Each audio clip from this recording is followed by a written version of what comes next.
Happy to be checking in again with Quincy City Council President Nina Liang to chat about the council meeting of January 19th. Hey, Nina. Hello there. Good to see you. And here we are on Inauguration Day, speaking about local politics and local policies and issues. And the two go hand in hand, I think, certainly. I agree. I mean, it all, I think, comes back to what's happening on the local level. And so I agree. You had, like a 5-hour meeting last night? Yeah. The longest since you've been president, perhaps. Yes, I was just saying to you that, like, we're caught red-handed, right? We tried to have the longest meeting possible so that we can keep Brad. I can't call him Council Kroll anymore. I think I'm just going to call him that, though, forever. That's what I know him as, but I think we're just trying to keep him as long as we could. Yeah, well, he got a little teary-eyed as he predicted that he would in saying goodbye. But a lot of heartfelt messages. I'm sure that he'll remember for a long time. Yeah, you know what? And he's still a Quincy kid through and through. He's not going anywhere. And so I, take solace in the fact that he'll still be around. He's still good friends to each of us, outside of the council. And so that's a really nice thing that he'll still be in the neighborhood and he'll still be here. Well, you were just a freshman counselor yourself, when you came on board, and I know you looked to Brad for some guidance, and I know he helped you. Yeah, I think we all did in our own way. Brad is very much the kind of person that invests very deeply with each person that he's speaking with, and how they say, like, sometimes when you're talking to somebody, they make you feel like you are the most important person in the world. That's how he is, and when I came in, and again, as a freshman counselor, I mean, he is really the reason why I love the budget the way that I do, because he's a numbers guy through and through. I mean, it's what he does for a living, but it's also something that he's exceptionally good at, and he's exceptionally just so well educated. And so, when it comes to that kind of work, I think my passion for it really stemmed from him really taking me under his wing when I first came on to walk through how important the budget process is, and to make sure that we're doing our due diligence around it. And that just in and of itself, not even to speak of all the other sage advice he gave me along the way. I mean, that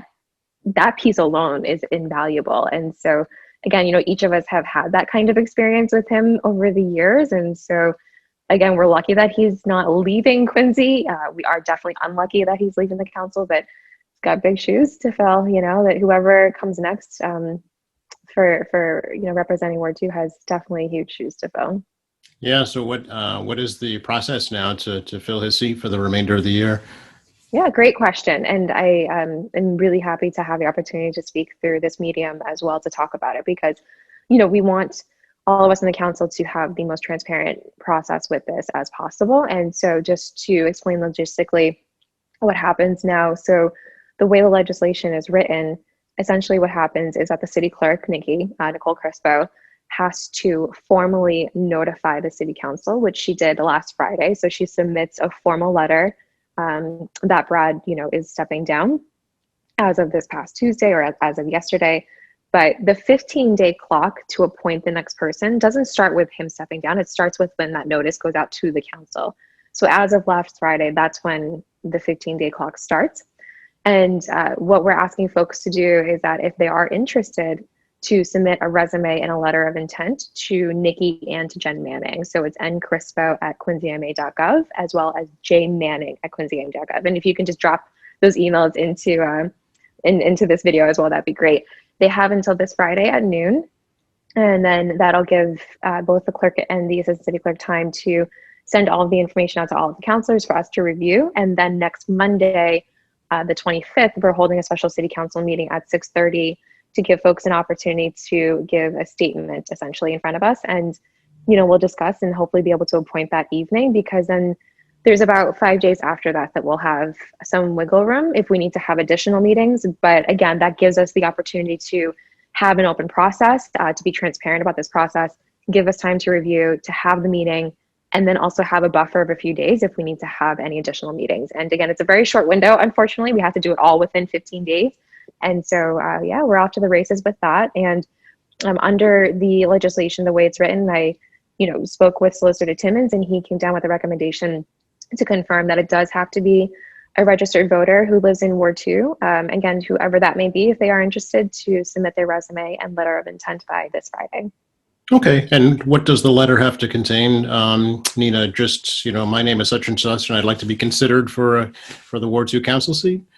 That's really up to the person. Again, the only requirements are that we do this within 15 days of being formally notified, and that it is a registered voter of Ward 2. As far as submitting a resume and letter of intent, this is something that, we put together to, keep the process as consistent as possible. We looked back at when this was done in the past, both on school committee and on city council, and it just provides an opportunity where we can have, information collected in a way that gives everyone sort of equal footing, right? Whoever's interested can submit a resume, everyone who's interested submits the letter. And so they're all coming and submitting the same sort of pieces of documents if they are interested. And again, whatever they put on that is entirely up to them. There's no requirement for it. It has to be a page or 2 pages, right? And so folks have flexibility there on what they'd like to write.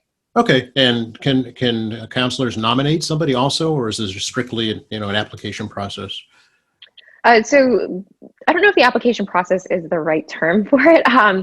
We are, again, encouraging folks who are interested to submit, the resume and letter of intent as their formal sort of, as like their formal notice to us, right, that they are interested in this. Okay. And then that gives us an opportunity to know who is going to be coming in front of us at the special city council meeting. Okay. All right. So January 25th, 6:30 p.m. At remotely, I'm guessing as well, like the council meetings have been held before. Yep, it'll be virtual. Mm-hmm. Okay, and so the candidates would have to be virtual as well, correct? Yes. There's a lot that I wish we could be doing in person. This is definitely one of them. But unfortunately, again, just with things going the way that they are, virtual is the safest way to go right now. Okay. All right. Well, we'll follow up next week and see how that process is going. Be very curious to see how that works out. I remember when former Ward 2 councilor Dan Raimondi stepped down. So that was he had 2 years left though in his term. So there was an appointment made at that time. So this is a little bit different. It is. So it can go one of 2 ways depending on when a vacancy occurs. Because it's a 2-year term, if it occurs in the first 12 months, so essentially the first half of the term, then we don't do the appointment process, but because it is in the second half of the term, we do. In the first half, the clerk would call for a special election. So, folks would go to the polls just like they do in any other year, and they would vote. But again, because it's happening in the second half of the term, meaning the second year, essentially, that's what happens now. We do the appointment process. Typically, the way the legislation is written is that it would be an appointment of the person who is the runner-up. And so in the most recent election, you would appoint the next person. But Councilor Kroll has been he's been doing a bang-up job. He didn't have an opponent last election. And so this is where we are. Yeah, or the one before that, I think, too. So I think you're right, yeah. Maybe this is a good time to ask you, Nina, are you running for re-election this year? Oh my goodness, what a question. To my knowledge, that's the plan. Yeah. You know what, just with everything that's been going on, I am so solely focused on just getting through what's directly in front of us. And I don't mean to be short-sighted in that effort. I want to make sure that I'm doing everything that I can to, be the most resourceful as possible to my colleagues, and that I am doing everything I can to put our best foot forward. And so that's sort of my focus right now, is again, just to sort of focus on next steps, right? Getting through this process with the appointment, again, making sure it's the most transparent as possible, making sure it's organized, that all my colleagues, again, are part of this process and brought along as well, which they have been really helpful in establishing what this process looks like for us. And then getting through the rest of the meetings, and then the budget season's coming up soon. And so there's a lot of work still ahead for us right now. Yeah. Speaking of, loving the budgets, that's going to be critical this year, certainly given the revenue shortfalls caused by the pandemic. Ever see yourself as chair of the finance committee?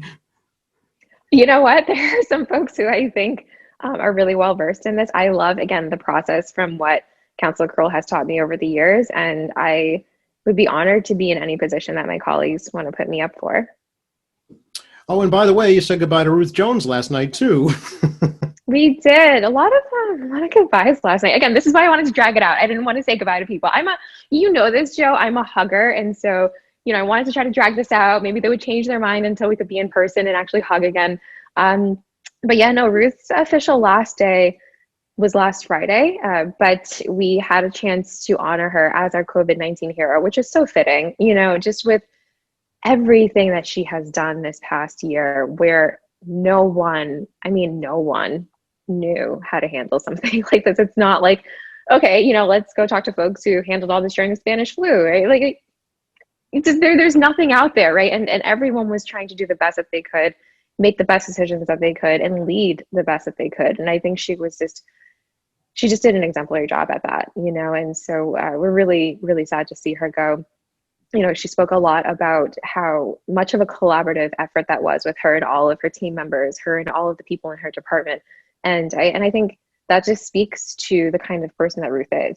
She was the kind of person that gave her cell phone number out to everyone, would answer the call day or night, and on top of still just running a department, was essentially running all of the responses with COVID-19. I mean, she did it all, right? And she never ever said, well, yes, I'm happy to do this because I'm doing it. It's just me and I'm accomplishing it. Every time you tried to say thank you to her, she always pointed to her team, right? And she always said, what kind of work they were doing to support her and support the community in this. And again, that's the kind of person she is. She didn't take credit for any of it. She would always really speak so highly about the people around her who make it possible. And so I'm really sad to see her go. She was such a team player. She really was an incredible leader, for sure. I agree. We had a great relationship here at QHTV as well. And although she was, commissioner in an administrative role, she is always going to be a nurse at heart, and that's always going to come first, I think, for her, for sure. Yeah, you see it in her, right? And again, from your relationship that you've had with her, I'm sure you can see it as well. Is that passion is there, and she loved what she did, and you could definitely see that. Now, is that's a mayoral appointee, is it not, to replace her? Yes, and they're in the process of doing so. Mm-hmm. Yeah, so I know that she credits her team again with keeping the department going, after her retirement, and the mayor said the same thing as well. So again, another testament to the good people that she had around her, for sure. Absolutely, and again, it just there is this image that I've seen online that I go to a lot, actually, and it's a graphic of somebody who is dragging, like a huge, like almost like holding a rope with a bunch of like this massive, sort of block behind them. And they're singularly in the front holding that. And then there's, about a set of 6 people behind that person, and they're all grabbing it and pulling it together. And there's an arrow pointing to the person in the front saying that's the leader. And that's Ruth, right? I mean, she was that leader, that she was doing that work with her team, and she was there, working, if not hard. I mean, she just was phenomenal. Do you know what I mean? And that kind of image is what I think of when I think of Ruth. And so, yes, even though she's not there right now, yeah, her team, I think, will absolutely be able to continue that work as needed. No question. Can we talk a little bit about the public hearing regarding the Department of Social Justice and Equity? Some pretty emotional testimony, some pretty raw testimony, pretty truthful testimony too, even given the virtual platform. Yeah, you know what, Joe? Last night was a very emotional, very raw meeting. With Councilor Kroll leaving, with Ruth leaving, and with the interaction and engagement from the public. And we heard from a lot of folks who I think were on one side of it, and a handful of people who were on the other side, and from all perspectives. To see that many residents come out and participate in this way, just in local government, is so inspiring. But to add on top of that, what they were bringing to the table and what they were sharing, really was so deeply impactful last night. And I'm so grateful to my colleagues for creating that kind of a space. Even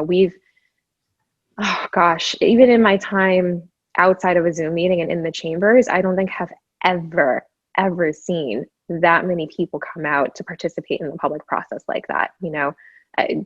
Our Zoom capacity is at 100, and we maxed out. We had folks rolling in and out of the meeting to create space for additional people to come in to give public testimony and comment to their experiences here in the city with racism. And so, am really grateful for those who came into that space and were willing to share their stories. But I'm just so deeply grateful to my colleagues for creating that space. You know, Councilor Mahoney, who's chairperson of the committee, who led that meeting, did a phenomenal job as well, making sure that everyone had an opportunity to be heard. But again, it was such an incredible, amazing, but certainly raw moment on the council. Have you ever maxed out your Zoom meetings before like that, Nina? I have not, not on the council, not for my day job. It's been, you know, Zoom has been pretty good in capacity, and I've not ever had something like this happen. But again, I think it just speaks to what was created last night. You know, that kind of space and that kind of opportunity for folks to come in. I think my colleagues did a phenomenal job in inviting that kind of conversation in, and I'm really grateful to them for it. I wonder if too, if the virtual platform maybe lent itself to a little bit more, comfort level for folks to speak more personally as opposed to in person. Yeah, I mean, ultimately, it is still a meeting of the council, even though it is a committee. It's still a council committee, you know, so we are still bound by open meeting law, where folks do have to, you know, state their name and their address for the record when they're providing testimony. And so that is something that I think, you know, is a much larger conversation about, you know, making sure that folks feel comfortable in that space. But, you know, certainly being in a virtual space provides for access to those who can't physically go to the council chambers. And on top of that, you know, given the time that the meetings are being held, you know, sometimes folks aren't able to make it from their jobs or from their homes because of other commitments. And so certainly for access, I think, you know, being in a virtual space has created more access. And, you know, that's one of the things you have to take away from what's been happening with the pandemic, right? Is what tools have been working well that we can take away from this to continue using. And I think this could be one that we could explore. I know the new department ultimately was approved. What happens now? Well, our request for the department was approved, certainly. And I will just say too that I do want to call out that, you know, while our request for what was put together was approved, you know, there's still a lot of work that needs to be done. You know, a number of colleagues last night brought up some really important concerns about, you know, their hesitation to move forward on something that did not feel as complete and as strong and as impactful as it could be. You know, the opportunity to build something better, I think, was wanted by a number of my colleagues last night. And I think it's important to think of and remember moving forward, right? This is the first step, I believe, in having something that is permanent and that works well. You know, we certainly aren't there yet. I think that was made pretty clear last night. We aren't there. This isn't, you know, the end goal, what was passed last night. And I think that this first step in our request for the department now goes to the mayor's office is a process, right? And it's something that we need to continue to follow very closely to make sure that the end result is something that we all can be supportive of. Yeah, I know some concerns were raised about not enough information regarding salary, not enough teeth, I guess, to the ordinance to give the director of this department power to enforce anything. How do you feel about that? I think they're valid concerns. I do, and I don't disagree with them. You know, I think they aren't just concerns of my colleagues, but in fact concerns that are shared by a number of their constituents, my constituents, you know, our constituents as well. Both of those things, right? The sort of financial aspect of it, as well as, you know, the notion that there, you know, isn't enough teeth to that as well, right? And so again, those concerns that were brought up, I think, are also reflective of concerns that were mentioned by constituents. And that's why I think it's important that moving forward on this, that we continue to follow this as it moves, and we continue to be actively a part of it to make sure that we are capturing, you know, what the exact numbers are on it, making sure that we are able to create more teeth as this moves along, because I think those are valid concerns that were brought up. Yeah. Do you know, is the Human Rights Commission in the city still in existence, Nina? To my knowledge, but I am not sure on its activity.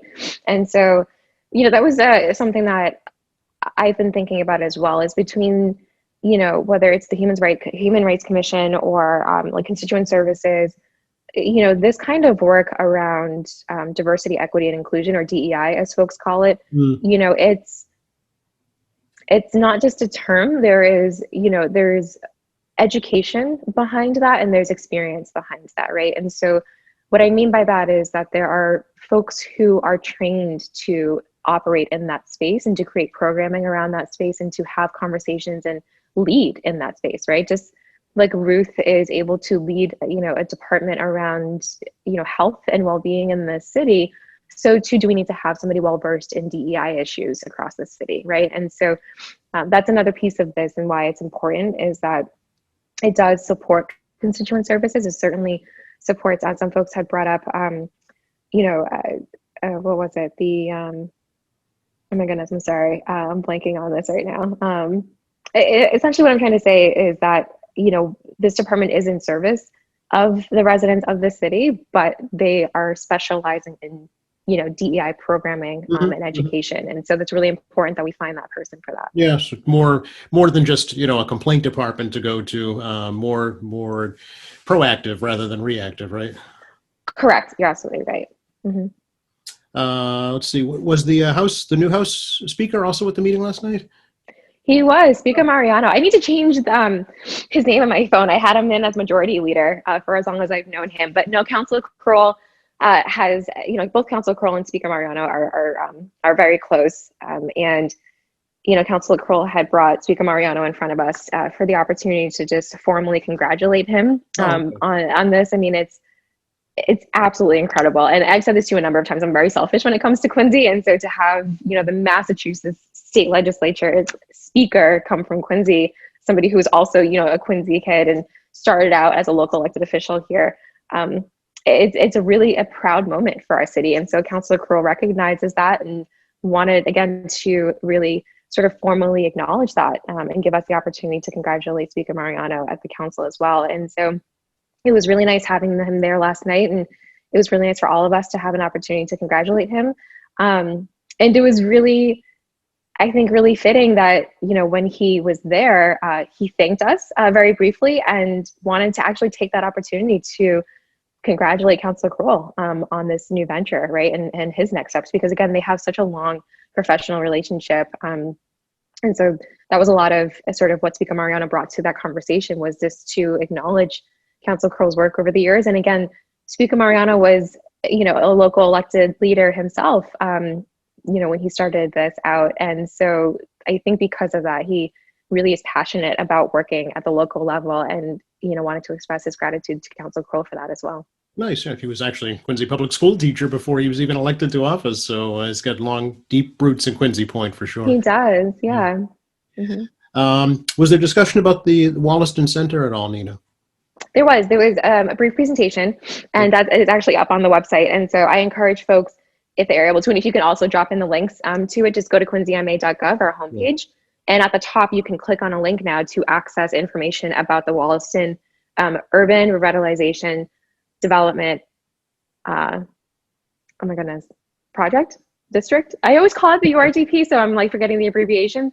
But in any case, I encourage folks to go in and check it out. Essentially, what we've done in the downtown is we created this URDP, which is this district that says everything within this district is what is going to get redeveloped. And that's what has been happening in the downtown area. We're now looking at Wollaston to do the same thing, right? We're looking to create a district within sort of that Wollaston Center area along Hancock Street, going up Beale, over on Newport, a little bit across from the Wollaston T Station.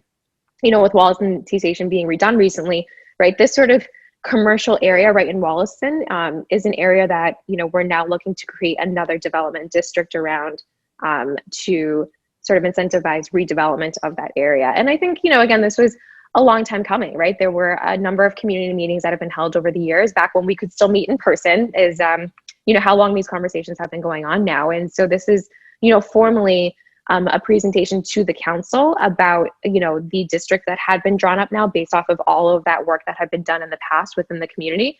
And now this is sort of like the first official step for now the council to start holding public meetings, for us to get involved, to see what the district looks like and what the business owners there and the residents there want to see. And again, this is the first step of that formal process. We still need to have meetings within committee. We still want public input. We want the public hearings, just like we do with everything that comes in front of us. And even from there, it still has to go to planning board. And even after that and all of the public interaction there, they actually want to form a citizens advisory committee. And so there's going to be more opportunities for public engagement there as well. and then it does have to go to the Department of Housing and Community Development. And so this is the very, very, very first step in all of that. I'm really excited to see, more information about that district and what, we're looking at as far as how many stories we're going up, specifically what streets it in cases, what we're looking for as far as what kind of retail we want, what kind of development we want. I mean, this is a really exciting start to this process. And again, it's just the first step. There's a number of opportunities for the public to get involved, but I would definitely encourage them to start by checking out the website and taking a look at the district, taking a look at the information, and just continuing to follow along and participate in the process. It's the Wollaston Center Urban Redevelopment Plan. So just think Thank you. Yes. A W in front of it. I always refer to it as a district. I apologize. So I will just refer to it as the URDP moving forward. Anything else right now, Nina? I'm trying to think. No, it was again, it was a really jam-packed meeting last night. And I think it was, my takeaway from the meeting is that it was a really engaging meeting, a really special meeting. Councillor Kroll, departing with that kind of a meeting, I think is so fitting, right? To have a space where there is such public engagement and there is such engagement and rawness from my colleagues. I just think that, again, that speaks to the kind of atmosphere that he created, you know what I mean? And for him to no longer be there, my gosh, I'm still trying to plot and plan how I can snag him back as much as I can. He just, again, that's the kind of atmosphere he brought to the council, and when folks think back to that meeting last night and think back to what was discussed and the conversations that were had, I hope that they remember Councillor Kroll for that, because again, that's the kind of atmosphere he created for all of us to operate in, regardless of what the topic is and what the issue is and what side of the issue you're on, to have open, honest, engaging, vulnerable dialogue where, folks can bring that realness to that kind of a space, have great debate on both sides of the issue, have great debate where you're coming from 2 different perspectives, 3 perspectives, 4, whatever that may be, to have the Speaker of the House come and honor. I mean, again, it just speaks to the kind of person that Brad Kroll is. And so I'll leave it with that. That's, I think, my takeaway with last night's meeting. It was incredibly special, because of what he's done, to create that kind of space in the council and to really have us operate in that kind of way. So yeah, he'll definitely be missed, and I hope that we can carry on that legacy as we move forward in future meetings. I have a feeling you'll still be seeing his name pop up in the public hearing section. I hope so. Yes, he did mention that he would definitely pop in as a constituent, as a resident, and so I hope he does. Absolutely. All right. Can we check in after the special meeting next week, Nina? Yes, please. So I will see you on Tuesday, because the meeting, again, as a reminder to folks, is Monday night at 6:30 p.m. And for those who are interested in the appointment, please submit your resume and letter of intent to both Nikki and to Jen by this Friday at noon. All right. Sounds good. Good to talk to you. Thank you very much. Always good to talk to you. Thank you.